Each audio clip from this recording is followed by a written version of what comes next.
Welcome to Post-Doom, regenerative conversations exploring overshoot, grief, grounding, and gratitude.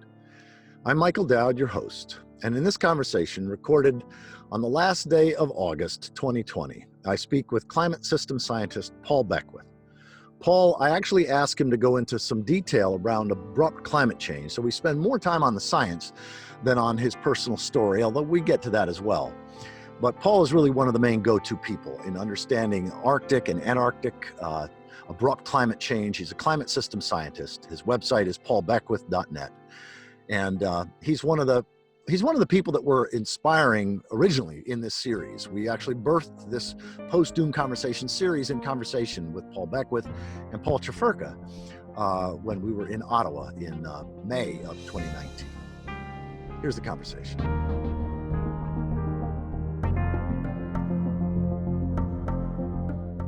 Well, Paul, it is an absolute delight to have you as part of this post-doom series. We recorded once, maybe 8 months ago, and the audio didn't work out. And so, and it's interesting because 2020 has been such a crazy year with the coronavirus and economic hit and, the Arctic sea lice loss. So I'll invite you to share all about that. But here at the beginning, if you could just introduce yourself to anybody who's not familiar with you, they haven't watched your videos, don't know who Paul Beckwith is, help us get who you are. Yeah, so I live in Ottawa and married, 3 kids. I studied engineering physics first at university, McMaster University, and then went on and did a master's degree in laser physics. But the last number of years, I've been at the University of Ottawa. I was studying climate change, abrupt climate change. And then I started doing videos. The more I studied abrupt climate change, the more I realized how serious an issue it was to humanity. And I started doing videos to try to break apart the complex science into easily understood concepts and steps, if you like, and present them to the general public so they would get a better understanding as to how serious, climate change was and how quickly, things are changing, much, much faster than any of the, the mainstream science has been indicating for an awful long time. Although I think that is starting to change. I think mainstream science is starting to get extremely concerned. So they're just, they're just 4 or 5 years at least behind, people like myself who, one of the problems in science is that people are very specialized. They're over specialized. So they don't look at the big picture. So if you don't look at the big picture, then you can't join the dots on how, our climate system is destabilizing and collapsing. You might just be studying your specific component and not, miss the big picture as to how serious it is. So I have a blog, paulbeckwith.net, and that's usually posted to, at least once a week, sometimes a couple times a week. Mm-hmm. And I'm also posting, I get to my information out to the public by my YouTube channel. Just if you Google YouTube, Paul Beckwith, you could easily find it, or go to paulbeckwith.net. Yeah. And I've done, I don't know, I don't know exactly how many, but about almost a year ago, I think I was over 500 videos. It's mostly 15-minute videos. I don't go over 15 minutes. And, sometimes I'll have a series of videos. Like I just did a recent series of videos on Greenland ice melt, for example. I rely on donations to do what I'm doing. That's right. I occasionally teach, a course or two at the University of Ottawa as a part-time professor, and that's in the geography department. And I've taught climatology, sort of introductory climatology, the geography of environmental geography, oceanography, things like that, a wide variety of subjects. So I try basically to connect the dots on I want to ask you a little bit more about that because, I mean, as you know, it was with you and Paul Chaferka in Ottawa, a year and a half ago, that really was the seed that produced this. That we bounced the idea of a post-Doom conversation series with the two of you, and you shared at that time something that really struck me, and that is that you are a very serious chess player, and that part of chess is seeing the patterns. So say a little bit about the connecting the dots and how your own brain works to facilitate that. Yes. Chess is another passion of mine besides studying climate science and getting the information out to the people. So, but one of the problems is with the, technology now, it's so good, you can go on to different chess servers and you can play anytime with any number of people. And I find it's a highly addictive game. So it's very easy to get carried away and just play too much chess. And when I do that, then I think, okay, I've got to get back to my climate work. But, in chess, you might think that that chess, a lot of chess is, if you play more and more chess, you kind of understand patterns, and a lot of it is pattern recognition, groupings of pieces, how they work together, what's good and what's bad, what's worked in the past. And that knowledge lets you look at a chessboard and almost immediately know what the best move is, and as your level gets higher and higher, then the best move is probably more accurate. Most, really good players would agree, yes, that's probably the best move.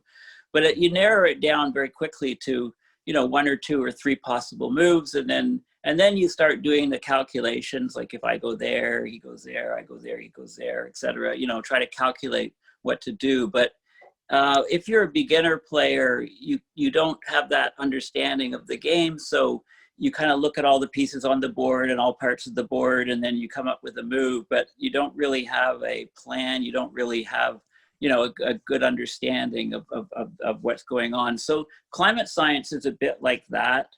Most people are a piece on the chessboard. Most scientists would be, a pawn or a bishop, or they're on a specific part of the board. So they're studying a specific part of the geography, say, one glacier on one island in the Arctic, and they're not seeing the big picture. So, only the person playing the game, moving all of the pieces, sees the big picture because they're joining together all of the components. So I often think that that's sort of what I'm trying to do, get the big picture, and then that allows me to sort of make projections as to what I think is going to happen in the near-term future and longer-term future.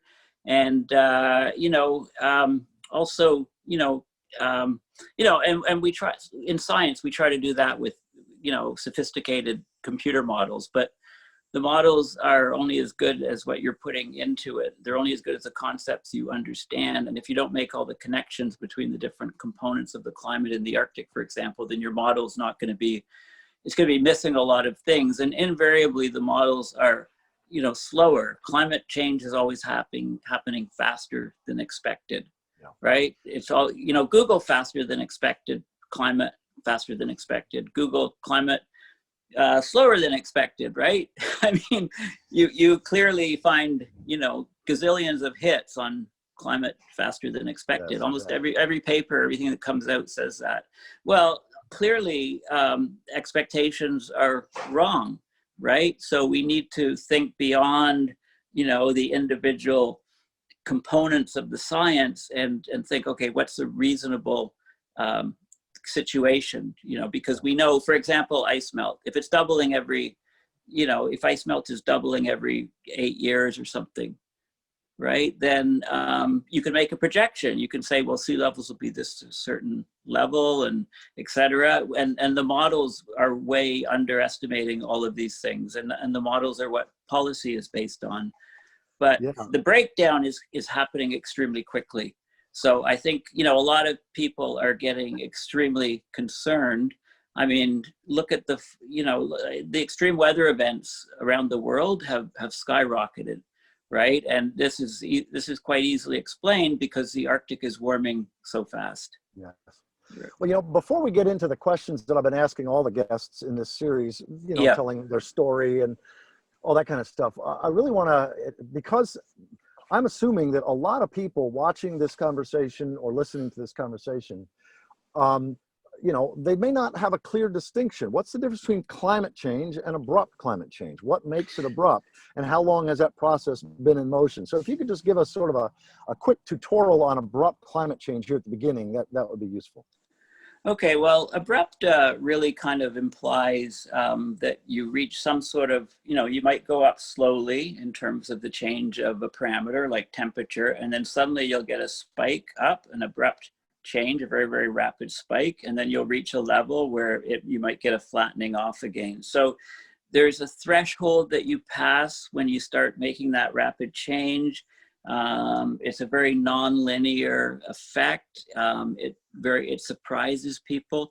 So abrupt is really when the change suddenly takes off, if you like. It suddenly becomes much, much larger than the forcing that is occurring, than what's causing the change. So I like to think a couple of analogies are very, very good. There's loads of analogies for abrupt change in nature, for example. So take water, lower the temperature, bring it very close to zero, but above zero, it's still a liquid. Hit zero, hit that magic temperature. And I'm talking, go to like 8 decimal places or something. And if you're like 0.000001 above, for fresh water, it's water. And then you go to 0.000 and it starts to freeze, right? And then, so this is an abrupt, so a phase change in a solution, where the water is going to a solid, the liquid to a solid, that's a very abrupt change if you think about it. If think of a canoe, you're in a canoe and you're tipping, and you reach a point where it's a point of no return. You go a little bit further and you tip right over, and you're in a different state in the water, and you go a little bit back and the canoe rights itself. So there's a zone of kind of stability where you like the system likes to be stable, and then but if it exceeds a certain limit, then it tips, if you like. So a tipping point is an abrupt change. Or, if you break a stick, if you bend a stick and then take the pressure off, it straightens, but you start bending it and you exceed the elastic limit of the wood molecules, then they start to deform and pull apart, and you hear the cracking, and then the thing breaks. And it's an abrupt change, and you're in a different state, right? You can't put together that stick. Or a good analogy too is if you're on a mountaintop. Think of a ball on top of a hill, right? And if you push the ball a little bit, and if it's at the very peak of the hill, if you push it a little bit in any direction, it's going to start going down the hill into a different state. Whereas this is a lot of the climate parameters are like this, whereas the opposite equilibrium or stable state would be the ball in the bottom of a hill, and you push it a little bit, and because in the bottom of the hill, it goes up higher in all directions, and then gravity pulls it back down, and then it oscillates about a bit and then stops. So that's that would be a equilibrium state, if you like. Yeah, is that I've sometimes said that abrupt climate change, because I try to make things easily understandable. I said, imagine thousands or hundreds of thousands, or in some cases, millions of years of climate change in a lifetime, or half a lifetime, or 2 lifetimes. I mean, that's right.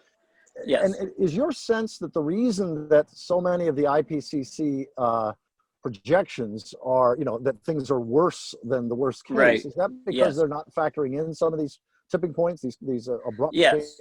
Yes, exactly. And we can talk about, in the climate system, abrupt changes would be, for example, the complete loss of Arctic sea ice, right? So this would first occur in the fall, in the September minimum, no sea ice.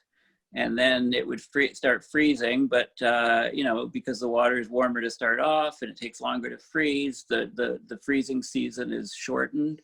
So the next year, it's instead of the first year when it's gone, the so-called blue ocean event. That's the term I use to coin it. And that's sort of become used quite often. That's a definite tipping point. And then because once you reach that ice-free state, and you can reach it for longer and longer durations in subsequent years, and then eventually a total ice-free Arctic. Yeah, I remember one of your videos that you talked about, that evidence seems to suggest that it wouldn't take more than about 12 to 15 years after the first blue ocean event in September for most of the year to be ice free. Yeah. I think about a decade or less for that. I think, you know, once we have the first blue ocean event, the ice will be gone for, say, you know, a few weeks to a month in September. And then within a few years, I would fully expect there to be no ice for, say, July, August, September, or maybe August, September, part of October. But, you know, I'm starting to think, initially I thought it would bracket September, but now I'm thinking it would be much more into the summer months. So it's going to be very asymmetric about September, I think. But, and then, you know, once you get, one of the key things is that you get a mixing of the water in the Arctic, because there's warmer water underneath. And as you lose sea ice for longer periods, that warmer water just completely mixes with the surface water, and that prevents the freeze up occurring when it does, so delays it. So yeah, I still think about a decade or so. And you know, most scientists would say, yeah, that's ridiculous. But you know, I think they're being ridiculous. I mean, most scientists also said that when we lose all the Arctic sea ice and there's just a little bit left, the little bit will be left around the land, stuck to the land, which is ridiculous and clearly not going to be the case. And we can see that even now, because, you know, the last remnants of ice left will be a small slushy pool of ice circling the Arctic Ocean, the North Pole, I believe, circling the North Pole. And if you look at the melt characteristics now, you can see, you know, the ice is pulling. I mean, I think it's pretty clear now that that's going to be the case. And I've been saying that for many years. So, but it's not just the Arctic we're talking about. We're talking about the climate of the planet when we lose the Arctic sea ice. You know, what happens in the Arctic doesn't stay in the Arctic. And that's my quote, by the way, from about a decade ago. And I actually said, you know, what happens in the Arctic doesn't stay in the Arctic. It's not like Las Vegas, right? But the second part is always dropped off. So, you know, it's good. I should have trademarked these quotes, right? Yeah, well, you actually have quite a few. As I I have to come up with. I haven't had any lately, so I'll have to. But you know, there's a lot going on right now. Like it's also, there's a lot of emotional turmoil for climate scientists and for anybody studying the system, because, you know, we see that the system is worsening and getting more and more unstable and abrupt, and more extreme weather events. And I can, you know, I haven't tied those to the Arctic yet, but it's the jet streams. And then we get hit by this virus, which, you know, is, you know, and we're going to get more of these type of viruses as we continue to decrease biodiversity, as we do monoculture farming, as we have less and less, you know, wildlife areas of the planet. And, you know, also the turmoil, the geopolitical turmoil from climate change. You know, it's going to, you know, the abrupt weather, the extreme weather events are going to bankrupt a lot of countries, and it's already happening. They're responsible for countries breaking up. You know, look at Syria and the drought. And I mean, the US is being devastated by climate events. And it's you know, it's looking like it's going to complete chaos in the US. I mean, we can talk about the election coming up and the government and things like that. You know, so as climate change causes more and more stresses on systems, then countries are turning inward. They want to build walls. They want to keep out people. There's, you know, especially as we head to global food shortages. And then, you know, governments become more extreme, and more extreme governments, and xenophobic and nationalistic governments are right-wing governments who then deny climate change, right? So we're losing our grip on things. We're losing our ability to actually even deal with it. I mean, and this is what, you know, so the economy and, you know, democracy, all of these things are undergoing abrupt. Before something goes through that abrupt change, generally, if you look at the frequency of oscillations, So up and down movement in the parameter. Generally, if they're very, very fast, the system has some resiliency and can return to a stable state. But when they start slowing down, the excursions become much bigger, and then the system flips to another state. So we're seeing in a lot of things, we're seeing these gyrations that are this frequency slowing down, if you like, these gyrations, which can all be sort of precursors to an abrupt tipping event. Yeah. So I mean, look at the, even things like the stock market. I mean, with the virus, it like cratered and now it's almost recovered. But I mean, this is artificial. This is being, so much money is being pumped up because the election is coming up. Yes, exactly. I mean, we can talk about abrupt changes in that as well. Yeah, let me steer this back around to, because I really want to hear. I mean, you are one of the main go-to people on abrupt climate change and have been for over a decade. And so one question I just want to ask is a practical one. If somebody is hearing you and they want to know more, you've got 500 15-minute videos. Like, do you have like a best hits, a top 5, a top 6, a 6-pack? Like, what would be like your best primer on abrupt climate change? Like, if you watch these 3 or these 10 or these 5, you'll sort of get up to speed. Have you created anything like that? I should. In fact, I wish somebody would go and do that for me, and I can keep just focusing on producing my videos, right? Because I mean, one of the things you can do in YouTube is, when you go to my channel, first of all, if there's a specific topic that you're interested in, then just Google, do a specific search in the video, in YouTube for that video. Like if you want to see about global dimming, or if you want to see about Greenland ice melt, or if you want to see, general about tipping points, or, any topic at all. I've done so many videos. I've covered most of them.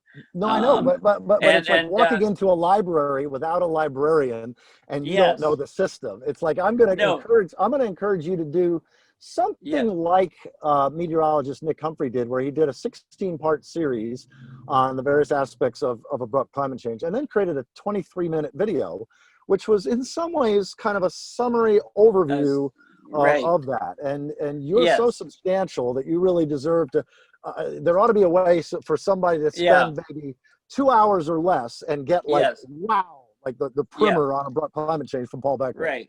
Right. I mean, that's a very good point. I should probably have a look at that. But anyway, in a nutshell, we're losing. The planet is warming because of greenhouse gases increasing, trapping heat. But the warming is very non-uniform. Because the Arctic is becoming a much darker place as the ice on the land and the snow, ice and snow on the land, and the sea ice, as that melts back, there's dark ocean water underneath. So the reflectivity or albedo of the Arctic is greatly decreasing. So more of the heat from the sun in the summer is being absorbed into the ice and snow and land than was before. Less is being reflected up because the Arctic's darker. So the Arctic is heating much, much faster.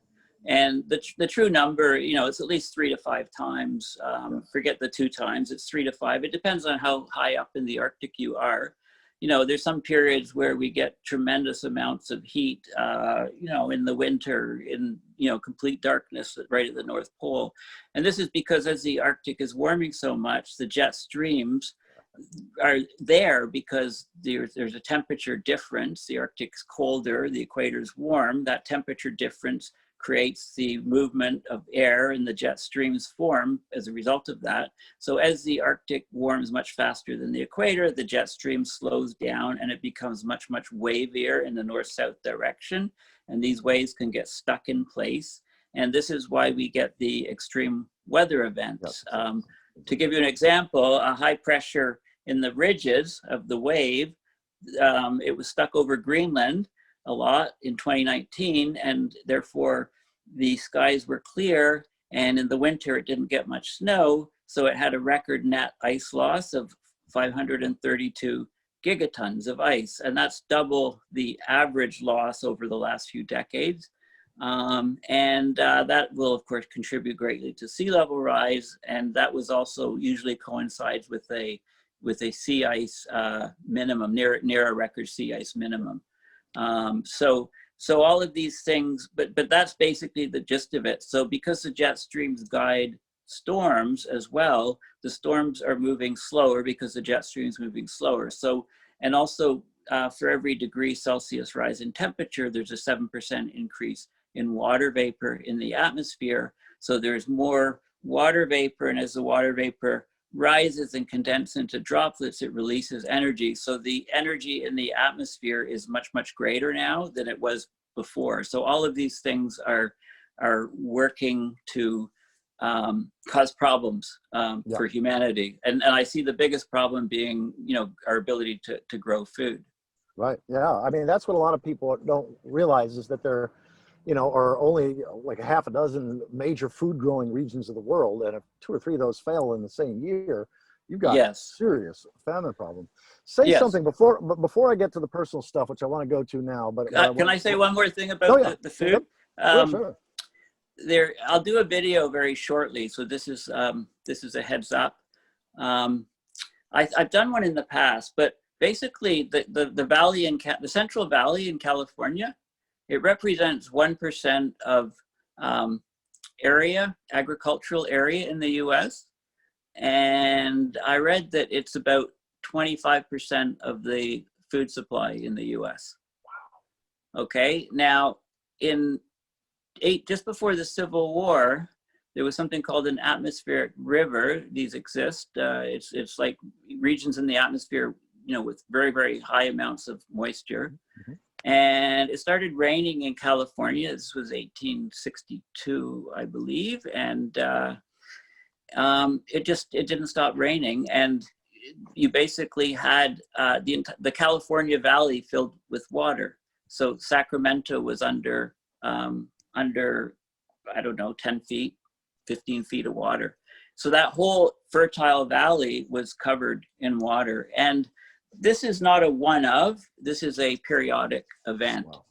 And it's overdue. So imagine something like that, and the climate change should make it a higher probability, higher risk of occurring. So imagine that happening, knocking out a quarter of the US food supply in just one, in a matter of a few months, right? Right. Well, so there's all of these black swans, if you like, these, very, very low probability events, but if climate change is making them higher probability, riskier, and the idea of a 1 in 1,000 or 1 in 100 or whatever, those numbers assume a stable climate, and we don't have a stable climate. So those numbers are generally out to lunch. Exactly. Say something about a lot of people don't know. It was news to me when I first learned a few years ago from you and from Nick Humphrey mostly, that the energy, why is it that the loss of ice, the loss of the cryosphere, is such a big deal? Say something about latent heat and that sort of thing. Right. Okay. So my last video, I actually talked about the overall loss of the cryosphere. And we've lost 28 trillion tons of ice on the planet in the last 23 years. 23 years. This was up to 2017. I think the study only took data up to 2017, and the study just came out last week. So in 23 years, ending in 2017, 28 trillion tons. I mean, this, and it breaks down the components. Like, so much was due to Arctic sea ice. I mean, some components wouldn't raise sea level, like Arctic sea ice, but then Greenland is high up there, and Antarctica is high up there, and the Southern Ocean, the Northern Hemisphere, it's about 60% of that loss was in the Northern Hemisphere, about 40% in the Southern Hemisphere.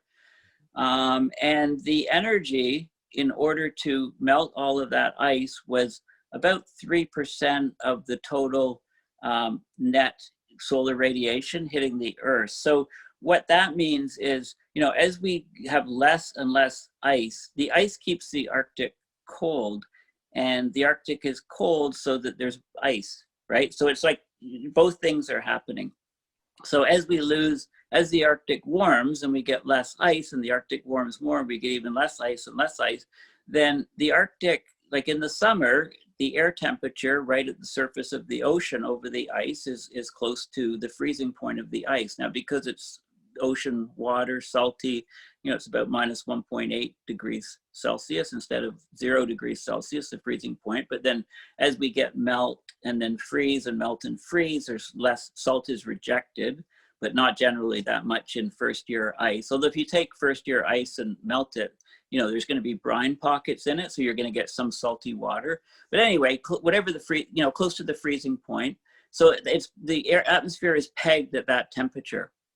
So without ice, then the amount of energy, the number I give is if you've got a kilogram of ice and you melt that kilogram of ice with a certain amount of energy, right? And now you take that energy and you apply it to the water that's slightly above freezing, right? It'll bring the water temperature up to about 70 degrees Celsius, that kilogram of water. Okay, so it takes a tremendous amount of energy to melt the ice, and that keeps so that's the latent heat, the stored component. And then when you have no ice left, then we're talking, all that energy goes into heating the water, and that's the sensible heat, called the sensible heat. So the ice, it keeps the Arctic cold.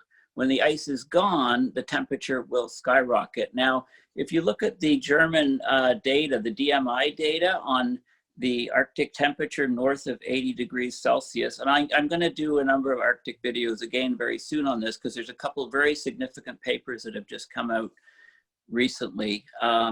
And one of them is talking about the warm water underneath. Normally you'd have the ice, and then it would be melting, and you'd have some freshwater lens at the surface, and then underneath would be warmer water. And the reason why it was underneath is because it was heavier, because it was laden with salt.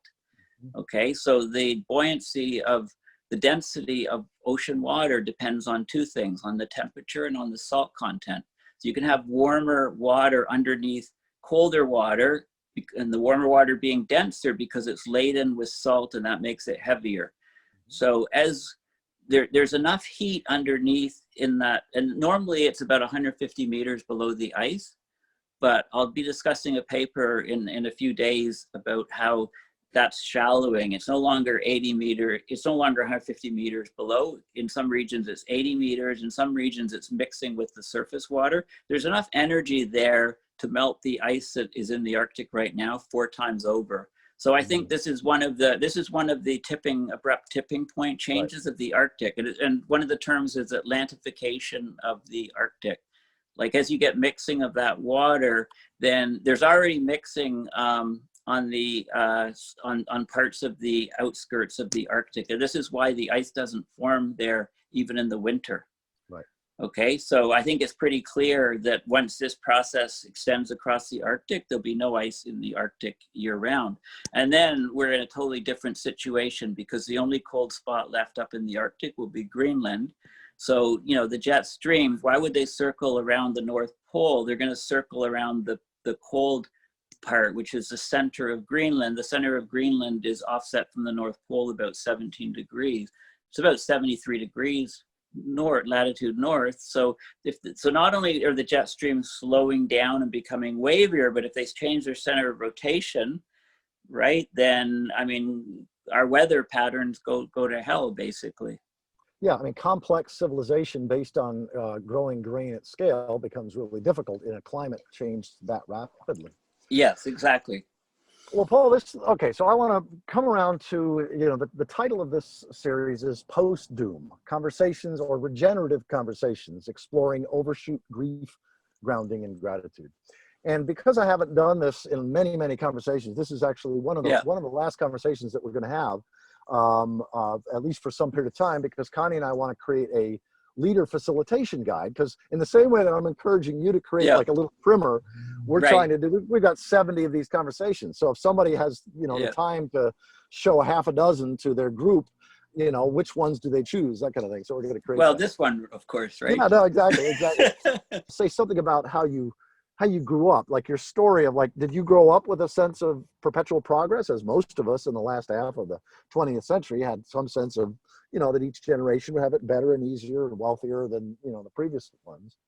And so how did that shift for you? So anything you want to say about your story of your journey of coming to this, and then anything, and then sort of a second question beyond that, what tools or exercises or ways of thinking or distractions or whatever help you wake up each day doing what there is to do and not worrying about the things that are out of your control individually or collectively, for that matter? Well, you know, that's, I don't know where to start on that, but Let's start you know, with your story. well, the last thing you said is, you know what is out of your control and what's in your control, right? I think for your own life, I think that's one of the most important things, to stay, you know, sort of on, you know, keep your feet on the ground and keep, you know, keep a stable sort of state of mind. I mean, you have to be able to function, right? It's no good, you know, getting depressed and not being able to do anything, or, you know, moping, or, you know, like nobody likes that state. I mean, the human mind doesn't like that state. So, Right. you know, the human body is built to move, right? If you're you know, a gorilla or a great ape, you can lounge around all day, and then when you have to go hunt or whatever, leap up into the trees and go, and, you know, your body is able to do that. But not the human body. I mean, the human body, we're built to move. We need to move. So, you know, whether it be walking or biking or swimming, or, so, you know, I'm a big believer in these metrics, like the smart watches and things. You know, I have been using one. I got one as a present for myself right when the coronavirus hit back in March, and you know, it gives you your heart rate, it gives you your resting heart rate. It has all of these different features on it. You know, it's got a GPS, so when you go for a walk or a bike, you can see how far you've gone, and it links to your phone, of course. And I find it really useful for keeping, you know, a lot of us, we look at exercise as a chore, really.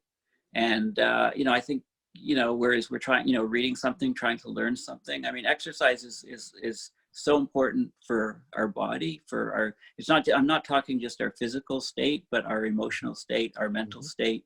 Exactly. You know, it really keeps, it's vital, like it's, and so along with exercise, of course, you know, try to eat, vegetables, you know, not too much fats, watch your, you know, like all of the things that people say, but it's a lot easier said than done. I mean, most people, we know what we need to do in order to stay healthy, and you know, they say use it or lose it. I mean, if you don't do your walking, then, you know, do your, and also some strength exercises, I think, you know, and I'm far from perfect. I mean, sometimes, you know, it's, I slip, and, you know, I like, you know, so right now I'm on sort of a phase where I'm trying to lose a bit of weight, and I'm trying to, you know, get a lot healthier physically. I mean, one of the things, so that's a big way to cope, and sort of to compartmentalize, you know, is always a good method, but it's becoming harder because, you know, if a storm comes and hits you, how do you compartmentalize? Right.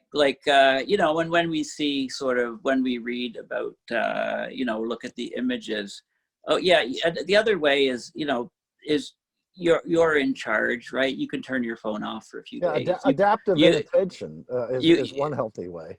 yeah, you can just not look. I mean, that, you know, your phone, the way it's designed, the way the algorithms are designed is, you know, if like stuff is pushed to you, right? So if you're looking at specific things, then you'll come up, say you're looking at wildfires or something in California, you look at those and then, there'll be these links to previous wildfires and wildfires elsewhere. And you could fall down this black hole and just look at wildfires for hours around the world and say, oh my God, we're all gonna burn, right? And then look at floods and do the same thing. Well, maybe the floods will put out the wildfires, I don't know. But, the point is, it's very easy on the web to go down these black holes, especially if you're following what's going on in climate. So, I mean, years ago when I was looking at extreme weather events and,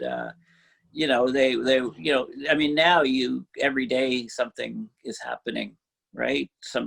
There's climate is in the news a lot more, but then you wonder why politicians are ignoring all of this, right? And politics seems to be going the complete opposite direction to what is needed to address any of these problems. So, you can very quickly get into this spiraling down loop, and you have to function as a person. So if you find yourself going down this, just don't look at it for a few days. The world is still going to be there, hopefully, in a few days. It's going to take time for, and the idea of, see, one of the things about doom and post-doom is, when we think about doom isn't just one point at time.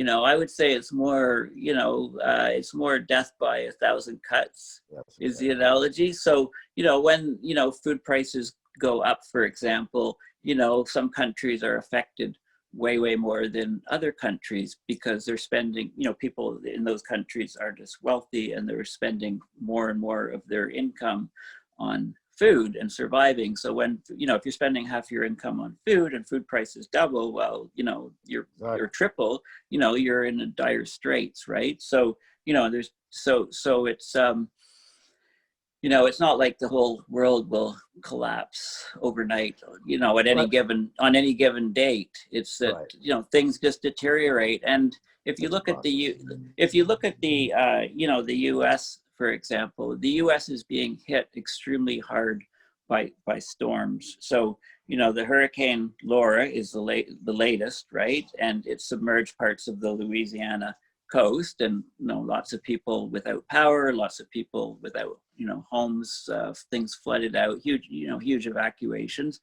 A few months ago there was straight line winds reaching almost hurricane strength in something called the derecho, which went across, I think, some of the central midwestern states and caused tremendous amounts of damage to crops and also structures.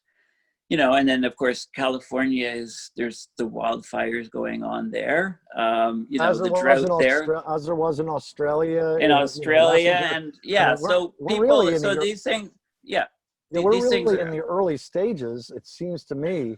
And this is one of those things about tipping points, about what is in our control and what may in fact be out of our control now. And the conflagration of many of the world's forests due to beetle kill and then extreme heat and then drought and lightning fire. Yeah. I mean, this is... and with the forest, it's a double whammy because the forest is absorbing carbon dioxide, and when you have the fire, it releases it all very, very quickly. And if the if the weather patterns return to what they were before, then the forest can grow over time. But often the regime is changing, and if a drought is hitting that regime, then the forest won't even grow back, right? It'll be replaced by grassland or something which absorbs much less carbon. So, and this is a huge problem. This is another tipping point or abrupt change. For example, the Amazon rainforest,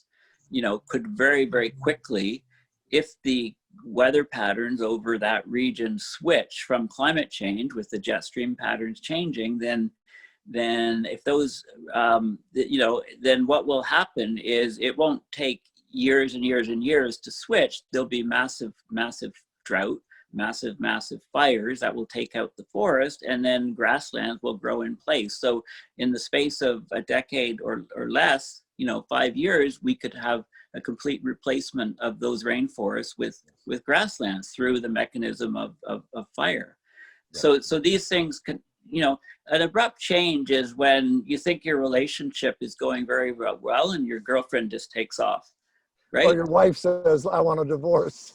Yeah, and you know, it's an abrupt change. I mean, we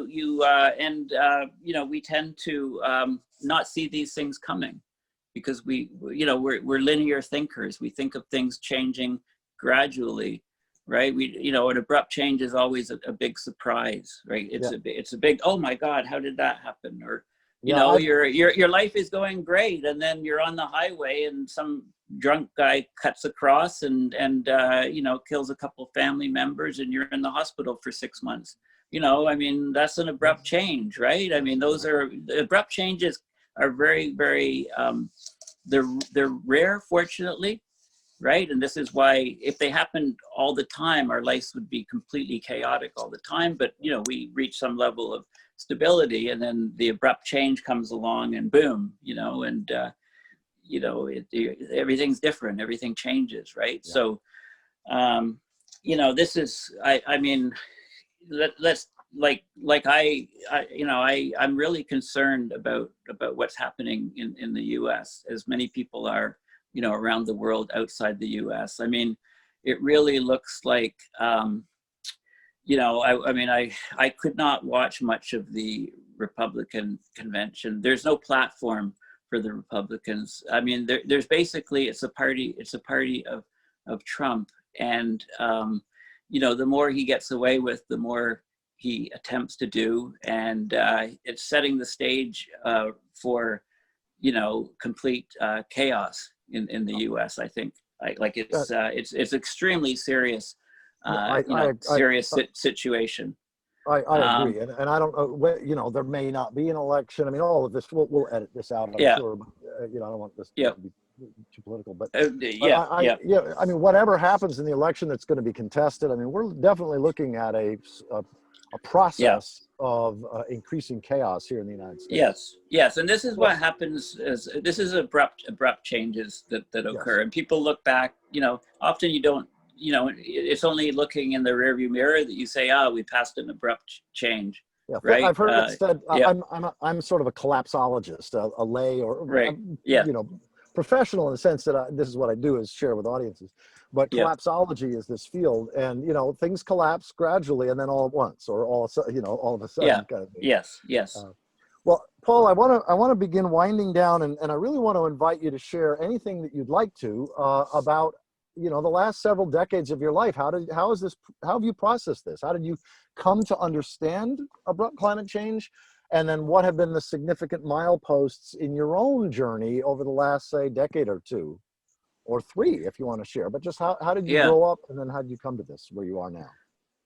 Well, it's funny because I have some memories of when I was very young, and I think I sort of recognized, it was all growth and development and new buildings going up and highways being widened, and everything was always changing, right? And perfectly good buildings would be knocked down and replaced with larger buildings, and it was just and as the global population was rising and the projections were higher and higher, it seemed pretty obvious that things would not be able to continue like that forever. I used to have some of these dreams when I was very young of being like in sort of an elevated area, maybe on the side of a mountain in a cave, and looking out, and like the world is in total chaos and turmoil, right? It's like, call it a dream. It's more like a nightmare, right? So that things were just going to completely collapse at some point. And, it's funny those stories, because, you kind of like push them in the back of your mind. I mean, you're uncomfortable thinking about them, but, as you see the climate, kind of going chaotic and collapsing, you kind of, you kind of, I think the most mature and the way to deal with it is to kind of, the idea, the mantra, don't worry, be happy, I think is a harmful mantra, because, in order to be happy, you have to know what the negative side is like, right? You have to like you can't really know what happy is unless you feel some pain say for the, if you feel pain for the earth and think that things are going all downhill, and you feel that pain, and you accept that kind of, you know, accept that that's going to be a feeling, and that's, it's not you. Like, it's just, it's a natural human response to what you hear and what you see going on. And you still need to be able to find, you know, joy in small day-to-day things, you know, looking at a nice flower, going for a walk, going for a swim.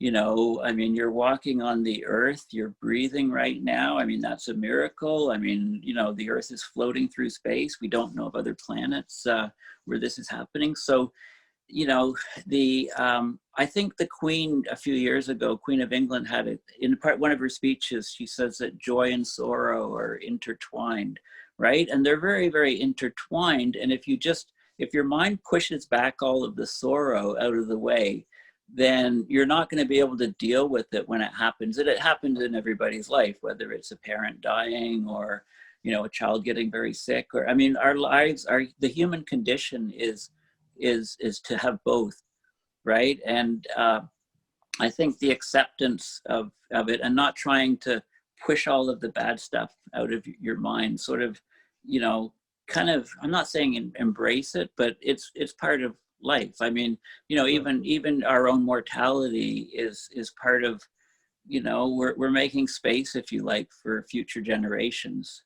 You know, and a lot of the pain comes in is, well, you know, maybe there won't be future generations if we continue to screw things up as badly as we're doing, right? So, you know, you become sort of, you look at it from more of a philosophical point of view, or you know, and you just say, you know, I have to keep putting one foot in front of the other foot, and make the best of that I can out of any situation that comes to me, right? I mean, one of the biggest things that you have to watch out for is feeling sorry for yourself. You know, if something bad happens and you feel sorry for yourself, oh, why me? Woe is me, right? And you think everybody else, you know, you're looking through these dark colored glasses, and everybody else seems to be happy, or, you know, having rosy lives or whatever. But see, I mean, that's not the case. Like people, you know, try to put on a happy face to other people, but you don't really know what's going on in their lives, right? Exactly.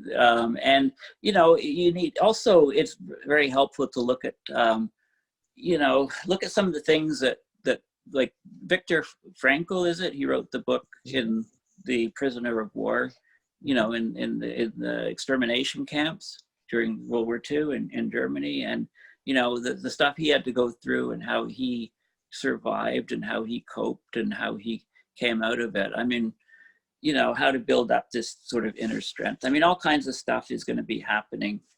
It's important to keep track of the internal versus the external. Some horrible event happens externally, right? What affects you and your emotions and stuff is not, it's not the external event directly, right? It's how you internalize, it's how you interpret it, it's how you internalize it. It's that inner voice telling you, you know, how you're gonna, you know, and we need to all build this kind of, think of it as a shell, you know, a protective shell around our psyche, right? And stuff bad that's happening is all outside that shell, and some of it tries to penetrate in, and we feel really sad and upset, and we try to push it out to maintain an even keel. So, you know, the idea, and, you know, many people can do this, like you know, meditation is one way of dealing with this. The idea of mindfulness, living in the moment. The idea of religion gives this to a lot of people. You know, the idea of, you know, you know, I don't have control over those external things. I have control over how I deal with it, and I need to stay, you know, stay sane, and stay, you know, living a life, and so on, even with all of this stuff going on outside. So, but it's always a learning process. Like, nobody's can do this perfectly, right? So there are going to be points where, you know, you have to just sort of step back and say, okay, you know what? I'm just going to go work in the garden, or I'm going to work on a project outside with my hands, or I'm going to, you know, do my stamp collection, or I'm going to just go and, you know, hang out with friends. or play some chess. And you know, like, you know, there's different ways we need to, you know, to cope with things, I guess. So yeah, no, that's so very helpful. I mean, I had a friend just the other day. I was in a conversation with a longtime friend who was, you know, practically, you know, so depressed about things, yeah, societally collapse, ecologically, climate-wise, and stuff like that. And I was talking about this post-doom conversation series, and she said, you know, how do people wake up and stay, you know, on purpose and excited to be alive still? And I said, yeah, well, that's what these post-doom conversations are. You got 70 different ways that yeah, happens. There's no one way. There's no, you know, there's no one right, answer. Lots of different yeah, ways to that place of mostly joy, mostly gratitude, mostly yeah. you know, being present to the miracle of life and being as big a blessing as you can to other people and to the world and to the future for as long as we have. Yeah, I mean, our brains, it's very interesting how our brains evolved, because they evolved in different stages, right? The lower order stuff and so on. And I mean, the fear of flight thing response is right there in the lower part. And, you know, we do tend to dwell, our brains tend to dwell on sort of the negative things, the bad things. And this is a survival mechanism. Exactly. Right? If a lion eats Joe over in the grove of trees way over there, then I'm going to remember that, and I'm not going to go over to that grove of trees because I want to survive, right? So the thing is, but what is sort of a miracle about the brain is you can have 20 of these negative things, and all you need is one or two or a few of these positive things, and those one or two of the positive things can cancel out all those 20 negative things and allow us to be sort of happier and stable and so on, right? I mean, it's not a one-for-one exchange, right? And this is an amazing, you know, feature of our brain. I mean, one of the terms that people use, I don't know if they still use it, the idea of hopium, right? Oh, right. And I've always thought, you know, hopium being that, you know, the climate is breaking apart, things are going so bad. How can anybody realistically have any hope? Right? Like we're fooling ourselves to have any hope. I mean, it's all going downhill. But see, the point is part of the human condition, part of our brain is we need hope to function as a human being, I think. Like somebody without complete hope is somebody who's, you know, almost completely depressed or catatonic, and they've given up with everything and anything in life. And you know, we know that people turn to drugs and alcohol and all of the, you know, play a lot of chess or whatever, right? I mean, so the point. But there is a place, though. This is one of the things that has become clear. It wasn't clear for me prior to these conversations, and it certainly has become much more clear, is that the false binary that I either am hopeful or hopeless, as if Yes. those are the only two options. And black and white thinking. There is that place of being able to be, by and large, hope-free, where it's not about having hope, it's being hope for others. Like being so generous or so kind or so loving or so contributing to your society, to your culture, to your neighborhood, to your family, that they find hope in you. And action, it's like hope and fear are two sides of the same coin. And so if you could live in the place of hope-free, being a blessing to others, then you can be hope for others, whether you've got hope in terms of clinging to something, right? Yeah. I will invite you sort of to bring this to closure by really focusing on three things. How would you coach or counsel, or just what would you offer to a young person, say somebody under 20? What would you say to somebody in their 20 to 60, sort of middle, you know, or 25 to 60 sort of, and then what would you say to somebody in their retiring years that would be a positive thing, that you would give some positive coaching to those three life stages? Yeah, that's a tough one. I think in the, you know, we're social creatures, right? So it doesn't matter what age. I think, you know, to have meaning, some meaning in your life is very important, whatever age you are.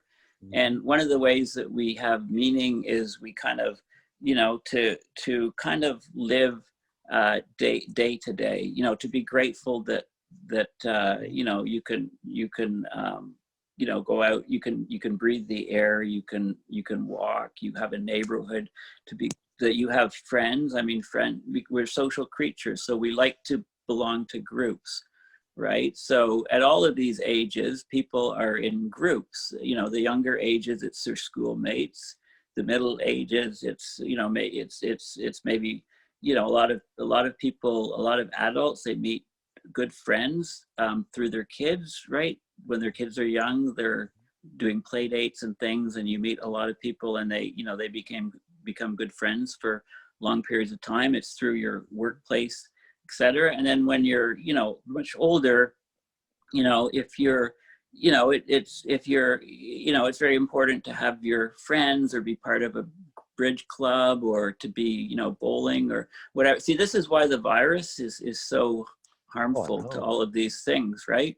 This is why it's so harmful, because, you know, I mean, like the messaging at first was stay home, and I'm thinking the messaging should be go outside and stay away from people, right? Go and enjoy nature, go and walk in nature. But it was stay home, like stay cooped up in a small place or whatever.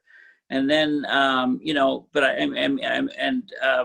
you know, now, I mean, the big concern is as schools get back together and, you know, the spread is going to be much larger and things will have to shut down. But, you know, it's essential. At least the messages, what we need to do is becoming more clear in most countries. And, you know, you have to wear masks indoor. It's an indoor disease. You have to wear masks indoors.